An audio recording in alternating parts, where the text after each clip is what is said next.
ജീവിതത്തിൽ ഒരിക്കലെങ്കിലും രോഗത്തിൻ്റെ കിടക്കയിൽ കിടക്കാത്തവർ വളരെ കുറവാണ്. ശരീരം ക്ഷീണിക്കുമ്പോൾ മനസ്സും തളരും. ആ സമയത്ത് ഒരാൾ വന്ന് കൈപ്പിടിച്ച് പറയുന്ന ഒരു വാക്ക് നമുക്ക് ചിലപ്പോൾ വലിയ ഒരു മരുന്നാകാം. പക്ഷേ നമ്മൾ രോഗിയെ കാണാൻ പോകുമ്പോൾ അവരെ ശരിക്കും ആശ്വസിപ്പിക്കുകയാണോ, അല്ലെങ്കിൽ അറിയാതെ അവരുടെ മനസ്സിൽ കൂടുതൽ ഭയം നിറക്കുകയാണോ? ഇന്ന് നമുക്ക് അതിനെക്കുറിച്ചാണ് സംസാരിക്കുന്നത്. ഇസ്ലാം പഠിപ്പിക്കുന്ന രോഗി സന്ദർശനത്തിൻ്റെ മനോഹരമായ മര്യാദകളെക്കുറിച്ച്. അസ്സലാമു അലൈക്കും വറഹ്മത്തുള്ളാഹി വബറകാതുഹു. ഇസ്ലാമിൽ രോഗി സന്ദർശനം ഒരു ഇബാദത്തായിട്ടാണ് പഠിപ്പിക്കപ്പെടുന്നത്.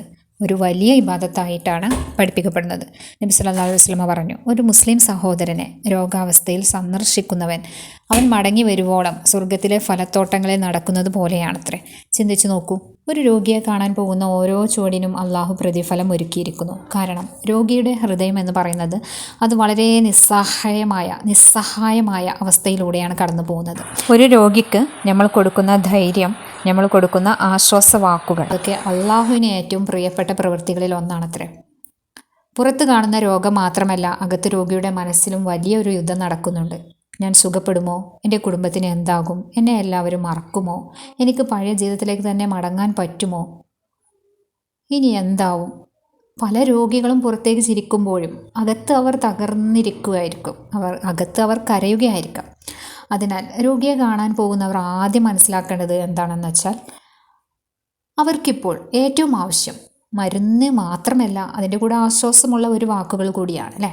അവർക്ക് ആശ്വാസമുള്ള ഒരു ഹൃദയം ആവശ്യമാണ് മരുന്നിൻ്റെ ഒപ്പം. അപ്പോൾ നല്ല മുഖത്തോടെ പോകുക രോഗിയെ സന്ദർശിക്കുമ്പോൾ. രോഗിയുടെ അടുത്തേക്ക് നമ്മൾ പോകുമ്പോൾ ഒരു നല്ല മുഖത്തോടെ, ഭയപ്പെടുത്തുന്ന മുഖം കൊണ്ടല്ല പോകേണ്ടത്. അതായത് ഭയപ്പെടുത്തുന്ന മുഖം എന്ന് പറഞ്ഞാൽ രോഗിക്ക് ഭയപ്പെടുത്തുന്ന, പ്രതീക്ഷ കൊടുക്കുന്ന ഒരു മുഖം കൊണ്ടാവണം നമ്മൾ പോകാൻ. നമ്മുടെ മുഖഭാവം പോലും രോഗിക്ക് ഒരു സന്ദേശമാണത്രേ. ഭയപ്പെടുന്ന വാക്കുകൾ പറയരുത് നമ്മൾ രോഗിയോട്. ചിലർ രോഗിയെ കണ്ടാൽ ആദ്യം പറയുന്നത് എന്താവും? ഓ, ഇത് വലിയ രോഗമാണല്ലോ, എൻ്റെ പരിചയത്തിലുള്ള ഒരാൾക്കും ഇതേ രോഗം വന്നിരുന്നു, പിന്നെ ഞാൻ പറയണ്ടല്ലോ. അങ്ങനെ ഇത്തരം വാക്കുകൾ രോഗിയുടെ മനസ്സിൽ വിഷം പോലെ പ്രവർത്തിക്കും. വിഷം പോലെ പ്രവർത്തിക്കും എന്ന് പറഞ്ഞാൽ അതങ്ങോട്ട് അടിച്ചു കയറും അല്ലേ. രോഗിയുടെ അടുത്ത് മരണകഥകളും ഭയപ്പെടുത്തുന്ന അനുഭവങ്ങളും പരാജയ കഥകളും ഒന്നും പറയാൻ നിൽക്കരുത്. ഇസ്ലാം രോഗിക്ക് പ്രതീക്ഷ നൽകാനാണ് പഠിപ്പിക്കുന്നത്. രോഗിയുടെ അടുത്ത് ഇങ്ങനെ നമുക്ക് പറയാം, പ്രതീക്ഷ നൽകുന്ന വാക്കുകൾ നമുക്ക് പറയാം. ഇൻഷാ അല്ലാഹ് വേഗം സുഖപ്പെടും, അള്ളാഹു ഈ പരീക്ഷണം എളുപ്പമാക്കട്ടെ, അള്ളാഹുവിൻ്റെ കരുണ വലുതാണ് എന്നുള്ള ആശ്വാസ വാക്കുകളൊക്കെ, നമ്മൾ പ്രതീക്ഷ നൽകുന്ന വാക്കുകളൊക്കെ നമുക്ക് പറയാം. ചിലപ്പോൾ ഈ നല്ലൊരു വാക്ക് രോഗിയുടെ ഈ രോഗത്തിന് ഒരു ആശ്വാസം നൽകുമായിരിക്കും. പിന്നീട് കൂടുതൽ നമ്മൾ ശ്രദ്ധിക്കേണ്ട ഒരു കാര്യമാണ്, രോഗിയുടെ അടുത്ത് അധിക നേരം ഇരിക്കരുത്. ഇതൊരു വളരെ പ്രധാനപ്പെട്ട ഒരു മര്യാദയാണ്. രോഗിയുടെ അടുത്ത് അധിക നേരം സന്ദർശകർ ഇരിക്കരുത്. രോഗിയെ കാണാൻ പോയാൽ അവിടെ മണിക്കൂറുകൾ ഇരിക്കേണ്ടതില്ല. രോഗിക്ക് വിശ്രമം ആവശ്യമാണ് എപ്പോഴും. ചിലപ്പോൾ സംസാരിക്കാൻ അവർക്ക് ബുദ്ധിമുട്ടായിരിക്കും. ചിലപ്പോൾ അവർക്ക് ഒറ്റയ്ക്കൊന്ന് ഇരിക്കാനുള്ള ഒരു അവസ്ഥയിലൂടെയാവും അവർ കടന്നു പോകുന്നത്. ചുരുങ്ങിയ സമയം മാത്രമേ നമ്മൾ അവരുടെ അടുത്ത് ഇരിക്കാൻ പാടുള്ളൂ. നല്ല വാക്കുകൾ കൊടുക്കുക, ഒരു ദുആ, അത് മതി. എല്ലാ സമയത്തും പോയി അവരെ ബുദ്ധിമുട്ടിക്കരുത്. സ്നേഹം കൊണ്ടാണെങ്കിലും നമ്മൾ വീണ്ടും പോകുന്നത് ചിലപ്പോൾ രോഗിക്ക് ബുദ്ധിമുട്ടാകും. അവർക്കും സ്വകാര്യ സമയമൊക്കെ വേണം, കുടുംബത്തോടൊപ്പം ഇരിക്കാനുള്ള സമയം വേണം. അതുകൊണ്ട് സന്ദർശനം കരുതലോടെയാക്കണം, ഭാരമാക്കരുത്. പിന്നെ രോഗിയുടെ മുമ്പിൽ നെഗറ്റീവ് സംസാരിക്കരുത്. ചിലർ രോഗിയുടെ അടുത്തിരുന്ന് രോഗിയുടെ രോഗത്തെക്കുറിച്ച് ഇങ്ങനെ പറയാറുണ്ട്. ഇവരുടെ അവസ്ഥ അത്ര നല്ലതല്ലല്ലോ, ഇവരുടെ അവസ്ഥ ഇനി എന്താകും. ചിലപ്പോൾ ശരീരം തളർന്ന സംസാരിക്കാനോ ഒന്നും കഴിയാത്ത ഒരു രോഗിയായിരിക്കാം. പക്ഷെ അവർക്ക് കേൾക്കാനോ മനസ്സിലാക്കാനോ ഒന്നും പ്രയാസം ഉണ്ടാവില്ല. അപ്പോൾ അത് രോഗിക്ക് വല്ലാതെ സങ്കടമായിട്ട് മാറും. അപ്പോൾ അതൊക്കെ നമ്മൾ ശ്രദ്ധിക്കണം. രോഗിയുടെ മനസ്സിനെ ഇത് വല്ലാതെ തകർക്കും. എപ്പോഴും രോഗിയുടെ മുന്നിലെല്ലാം എപ്പോഴും പ്രതീക്ഷയും ദുആയും മാത്രമാകണം നമ്മൾ സംസാരിക്കേണ്ടത്. പ്രവാചകനായ മുഹമ്മദ് നബി സല്ലല്ലാഹു അലൈഹി വസല്ലമ രോഗികളെ സന്ദർശിക്കുമ്പോൾ ദുആ ചെയ്തിരുന്നു.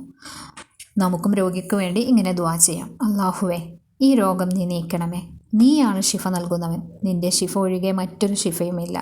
ഇങ്ങനെയൊക്കെ നമുക്ക് ദുആ ചെയ്യാം. ഇതൊക്കെ രോഗിയുടെ ഹൃദയത്തിൽ വലിയ ആശ്വാസം നൽകും.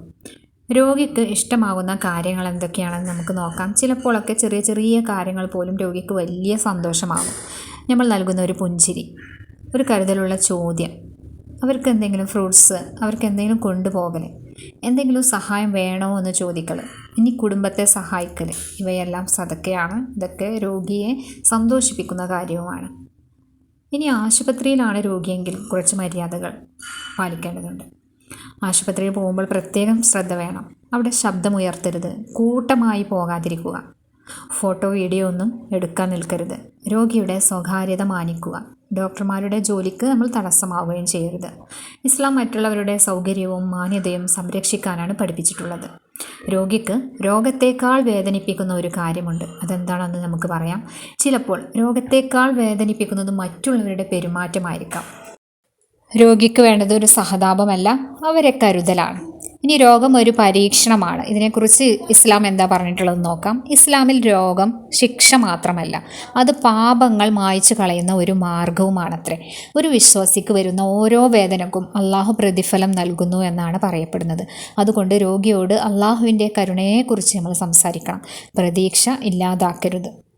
രോഗിയോടൊപ്പം തന്നെ ജീവിക്കുന്ന കുടുംബാംഗങ്ങൾക്കും വലിയ പരീക്ഷണമാണ് നേരിടുന്നത്.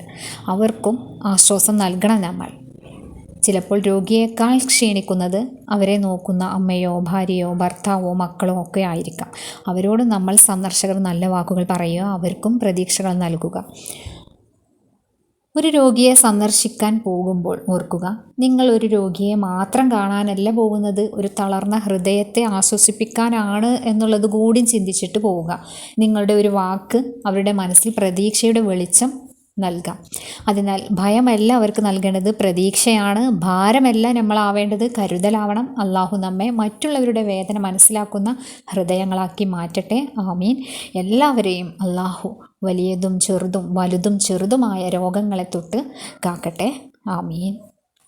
രോഗം ശിഫയാക്കാനും അതുപോലെ രോഗിയെ സന്ദർശിക്കുമ്പോൾ ചൊല്ലേണ്ട പ്രത്യേക ദുആകളും ഇൻഷാ അല്ലാഹ് അടുത്ത വീഡിയോയിൽ ഉൾപ്പെടുത്താം. അതിനായി ചാനൽ സബ്സ്ക്രൈബ് ചെയ്യൂ, ലൈക്ക് ചെയ്യൂ, കമൻറ്റ് ചെയ്യൂ. ഈ വീഡിയോ നിങ്ങൾക്ക് ഉപകാരപ്രദമായെങ്കിൽ മറ്റുള്ളവരിലേക്കും ഷെയർ ചെയ്യൂ.